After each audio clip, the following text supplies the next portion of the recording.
He has no travel history, closely being monitored, and the statement from the governor's office said that public health officials are working to identify potential contacts and potential cases through contact tracing interviews. Colorado officials expected to provide more details at a news conference today about how the man in his 20s from a mostly rural area of Rolling Plains at the edge of Denver Metro came down with the variant.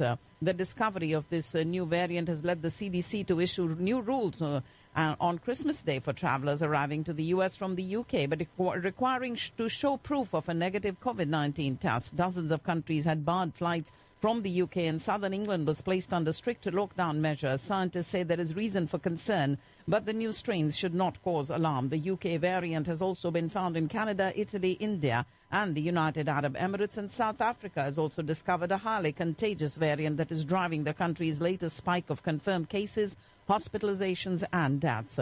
Britain became the first country today in the world to approve a coronavirus vaccine developed by Oxford University and AstraZeneca, hoping that rapid action would help it stem a surge of infections driven by a highly contagious variant of the virus. And Boris Johnson's government, which has already ordered 100 million doses of the vaccine, has jumped ahead of other Western countries with its vaccination program. After British regulators today approved AstraZeneca's vaccine to provide immunity against the coronavirus, it is said that this is good news for the whole world.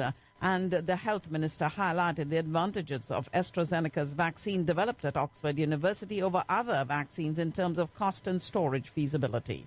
The Boris Johnson government grappling with the new spike of COVID-19 cases driven by relaxations over the Christmas period and the new variant, but its efforts received a fillip with the regulator approving the AstraZeneca vaccine. There were renewed calls for another lockdown and stopping schools in the UK from reopening after the holiday ends in January, as the number of new daily cases touched over 53,000 last night, more than 10 times that of the April-May peak.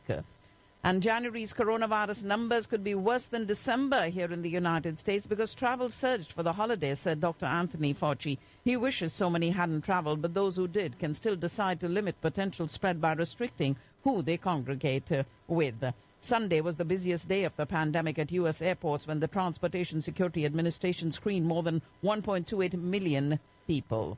The United States is the country worst affected by the spread of the coronavirus and has not been proactive in sequencing cases to check for genetic changes, according to a global database on coronavirus genomes.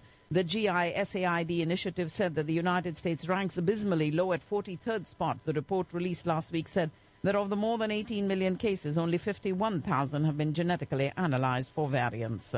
Stimulus checks will begin arriving as early as tonight for eligible Americans, according to Treasury Secretary Steve Mnuchin, pointing to the Internal Revenue Service Get My Payment tool for status updates. The current round of stimulus payments, part of the new $900 billion stimulus deal, should be completed by the 15th of January. Starting today, around 10 million are expected to be mailed every week to recipients without direct deposit information on file with the IRS. The Senate faces, though, an uphill battle in passing legislation that would increase direct COVID-19 relief payments for individuals from $600 to $2,000, but Republican lawmakers are facing more pressure to back the measure. Its passage similarly requires a two-thirds majority vote in the Senate, and while most Democrats are seemingly on board, many Republicans have appeared more hesitant because of concerns about mounting debt.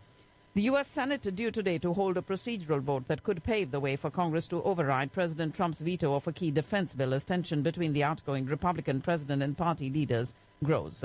Congressman-elect Luke Letlow has died after being diagnosed with COVID-19. He was 41 years old and died in Shreveport. Washington, D.C. hotel and bar where the white nationalist Proud Boys hang out when they're in town for protests has announced it will be closed on the 6th of January, the day Congress is scheduled to certify the Electoral College vote for President-elect Joe Biden.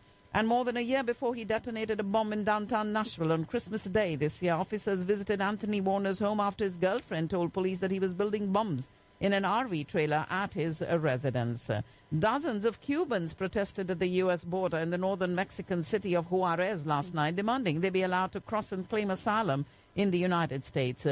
U.S. authorities, including police in anti-riot gear, closed off the bridge that leads into El Paso, Texas, and a recording blared from their loudspeaker warning that any person who crossed could be arrested. Late into the evening, some 200 migrants who had walked right up to the barrier stayed put. President Trump's pardon of 4 American men convicted of killing Iraqi civilians while working as contractors in 2007 has violated U.S. obligations under international law, according to UN human rights experts. The 4 contractors who worked for the private security firm Blackwater, owned by the brother of Trump's education secretary, were included in a wave of pre-Christmas pardons announced by the White House. The Geneva Convention obliges states to hold war criminals accountable for their crimes, even when they act as private security contractors. The pardons were strongly criticized by many in the United States. U.S. State Department has approved the potential sale of 3,000 precision-guided munitions to the Kingdom of Saudi Arabia in a deal valued at up to $290 billion, according to the Pentagon. And Turkey and the United States are engaged in talks to form a joint working group that will take up the issue of sanctions that Washington imposed on its ally over its purchase of an advanced Russian air defense system.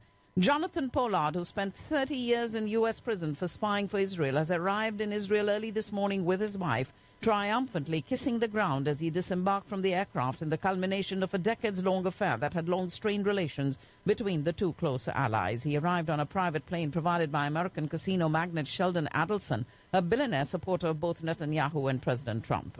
Benny Gantz, the former general who came close to ending Prime Minister Benjamin Netanyahu's long dominance of Israeli politics, is finding his star is fading fast as a new rival from the right emerges as a challenge in an election set for the 23rd of March.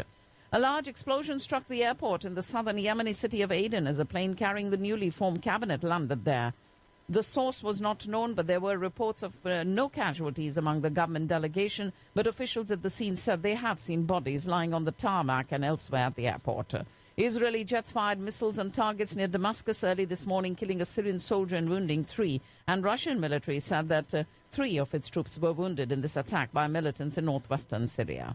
You're listening to the World News on Radio Caravan, and a powerful 6.4 magnitude earthquake rocked the Western Balkans and collapsed buildings in central Croatia today, leaving rescue teams combing through the rubble in the hard-hit town of Petrinja, about 30 miles south of the capital of Zagreb. The earthquake was also felt in neighboring Slovenia, the Austrian capital of Vienna, and Veneto in northern Italy. On the 1st of January, Britain embarks on its new, more distant relationship with the European Union after nearly 5 decades of closer economic, cultural and social integration. The change for Britain's economy and people is the most dramatic since World War II, certainly more so than when the country joined what was then the European Economic Community in 1973. German officials made clear that they won't be able to relax lockdown restrictions as the country recorded more than 1,000 deaths in one day for the first time. And Spain has started vaccinating its citizens, experiencing a brutal second surge in coronavirus cases. Singapore authorities arrested a man on his return to the city-state after he was jailed for spying for China in the United States, saying they would investigate whether he posed a security risk. And 10 Hong Kong activists arrested at sea as they tried to flee to Taiwan by speedboat have been jailed by China for between 7 months and 3 years. 2 minors in the group have been returned. The case of the so-called Hong Kong 12 has drawn global attention and concern about the detainees' treatment. Beijing is urging residents not to leave the city during the Lunar New Year holiday in February. The measure from the National Health Commission is not a direct travel ban, but is still extraordinary because Lunar New Year is China's most important traditional holiday and the only time of the year when many workers have opportunity to travel home to see their families. Talks between India and China have yet to make any headway, as India's defense minister said thousands of troops from both sides faced a freezing winter in the mountains. Defense Minister Rajnath Singh spoke on the tussle at the line of actual control in Ladakh and said that the talks are underway but have not yielded any results. But this is not the time for any deployment at the border. The Director General of Civil Aviation modified its order to extend the suspension of international flights until the 31st of January. And 4 people in Delhi have been found to have the new UK variant of the coronavirus disease today. All 4 have been isolated in separate rooms in a special ward at the Lok Nayak Hospital. India has recorded over 16,000 new cases of the coronavirus, and the caseload is now with 20,000 new infections being reported in a day on an average. 3 union ministers, Narendra Singh Tomar, Piyush Goyal and Som Prakash, and 40 farm leaders today have started the 6th round of talks on a clutch of demands by farm unions, including repealing of the 3 agricultural laws at Delhi's Vigyan Bhavan. Congress hit out at the ruling BJP for only aiding corporate interests while seeking a swift resolution to the farmers' protests and repealing of the 3 farm laws enacted in September. India is keeping themselves in contention of competing in the final of the ICC World Test Championship after winning the Melbourne Test, and India stand-in skipper Ajinkya Rahane got his name engraved into the Melbourne Cricket Board Honours Board for the second time in his